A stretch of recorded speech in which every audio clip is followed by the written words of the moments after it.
प्रतिपचंद्र लेखे व वर्धिष्णु विश्ववंदिता, प्रतिपचंद्र लेखे व वर्धिष्णु विश्ववंदिता, मुद्रा भद्राय राजते. या राजाच्या राजमुद्रेला वंदन करते आणि माझ्या भाषणास सुरुवात करते. धगधगतोय महाराष्ट्र, खदखदतोय महाराष्ट्र, उद्रेक होतोय मनात या महाराष्ट्राच्या. आणि या महाराष्ट्राच्या मनातून जर मराठा नावच काढून घेतलं तर काय उरतोय महाराष्ट्र. लक्षात ठेवा, मराठ्यांचे वाघ रस्त्यावर उतरले. अरे सरकार मायबाप, तू मराठ्यांच्या वाघाच्या जबड्यात हात घातलाय. आता तो मोडेल पण वाकणार नाही अशी आमची जात आहे. माझा शेतकरी बाप ढसा रडतोय, काना रडतोय आणि त्याला हसवतोय. नेमकं चाललंय तरी काय. आम्ही भीक मागत नाही, आम्ही दया मागत नाही, आम्ही आमचा हक्क मागतोय, अधिकार मागतोय. आणि तो अधिकार आम्हाला मिळालाच पाहिजे, मिळालाच पाहिजे. 40% गुण मिळवणे तुम्ही मंत्री पदावर जातात, मोठे मोठे प्रशासनात बसतात आणि 90% गुण मिळवणे आम्ही नोकरी चाकरी करतो. आम्हाला नोकरी किंवा चाकरी याबद्दल काहीच म्हणणं नाही. परंतु कशाला म्हणता शिक्षणात आरक्षण. गुणवत्ता आणि बुद्धिमत्ता का पुढे सरसावू देत नाही. आरक्षण द्यायचंय ना तुम्हाला तर त्या शेतकऱ्याला द्या. रडता येतो जेव्हा आत्महत्या करतो तेव्हा या आया बहिणींचं उघड्याबोड झालेलं कपाळ सांगतं की त्या काय सहन करताय. या जिजाऊच्या लेकींना साधं संरक्षण देता येत नाही तुम्हाला. हे नराधम मुकट्याने गुन्हेगारी करून फिरताय. शिवरायांचं स्वराज्य काय होतं, इतिहासात शिकले नव्हते का राजाचं स्वराज्य. आठवत नाही का तुम्हाला.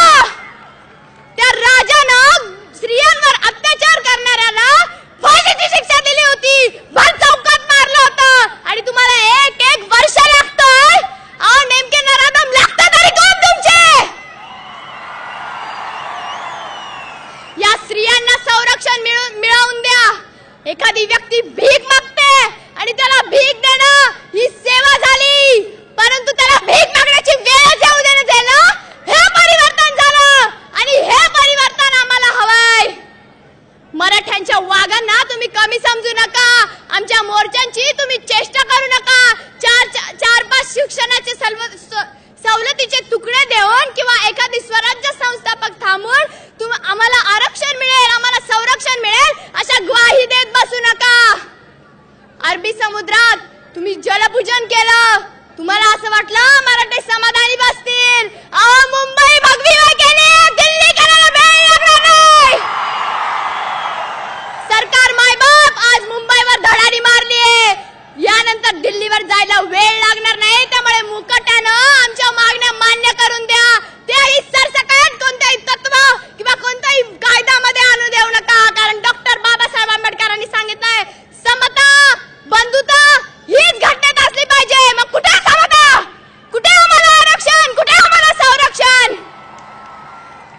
त्या कोबडीच्या श्रद्धाताईवर बलात्कार झाला, तिचे लचके तोडले गेले, तिच्या आबरूवर हात टाकला गेला, तरी माझं मायबाप सरकार शांत बसलंय. फडणवीस साहेब, या जागी आपल्या आईला, मुलीला, बहिणीला विचार करा. मग बघा कसं रक्त सळसळ करेल. पायाच्या नखापासून तर केसाच्या टोकापर्यंत आग गेली. आता मराठा भिडणारच. आणि लक्षात ठेवा, दिल्लीत गेल्यावर आम्ही वाहून नसणार आहे, हातात तलवारी असणार आहे. सरकार मायबाप मौन आहोत म्हणून गाऊन समजू नका. मराठ्यांचे वाघ आहोत. इतिहास साक्षी आहे, तलवार साक्षी आहे. एक गोष्ट लक्षात ठेवा, माझ्या राजाला हातात तलवार देणारी भवानी माता होती. त्या नराधमांना फाशीची शिक्षा देता येत नसेल तर तसं सांगा. जिजाऊच्या लेकी कमी नाहीये. तलवारी म्याण्यात आहेत त्या तशाच ठेवा. उगाच काढण्याचा प्रसंग येऊ देऊ नका. सरकार मायबाप, तुम्हाला मला उद्देश करण्याचा किंवा त्रास देण्याचा कुठलाही हेतू नाही. आणि सर्व जाती पंथातल्या व्यक्तींना सांगते, तुम्हालाही विरोध करण्याचा आमला कुठलाही हेतू नाही.